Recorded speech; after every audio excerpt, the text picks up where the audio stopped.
কৃষ্ণ নন্দী পরিষ্কার উত্তর দিয়েছে, জামাত তো ইসলামী দল না। জামাতের নেতৃত্বে একটা দল জোট রয়েছে, তারা পরিষ্কারভাবে বলেছে আমরা ইসলাম অনুযায়ী রাষ্ট্র চালাবো না। তারা রাষ্ট্র পরিচালনা করবে বর্তমানে যে প্রচলিত নিয়ম রয়েছে সেই নিয়ম অনুযায়ী তারা রাষ্ট্র পরিচালনা করবে।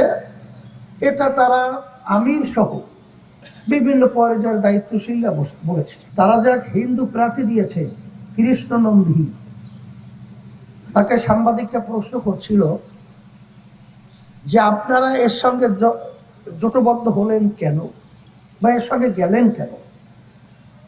তখন কৃষ্ণ নন্দী পরিষ্কার উত্তর দিয়েছে, জামাত তো ইসলামী দল না।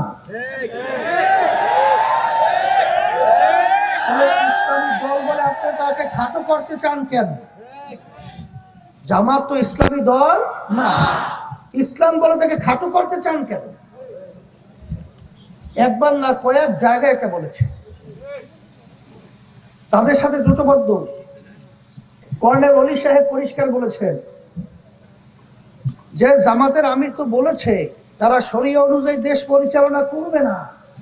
এরপরেও আপনারা খ্রিস্টান যে ওই যে সম্মানিতা মহিলা রয়েছে সে তো পরিষ্কার বলেছে জামাতের আমিরের সাথে আমার কথা হয়েছে, সে আমাদেরকে আশ্বস্ত করেছে যে আমরা শরিয়া অনুযায়ী রাষ্ট্র পরিচালনা করব।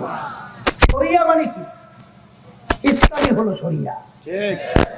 শরিয়া মানে কি? আমরা নামাজ পড়ি, রোজা রাখি, হজ করি, যাকাত দেই, এইটাই শরিয়া। এই অনুযায়ী রাষ্ট্র পরিচালনা করবে না। তারা কোন নীতি আদর্শ অনুযায়ী রাষ্ট্র পরিচালনা করবে?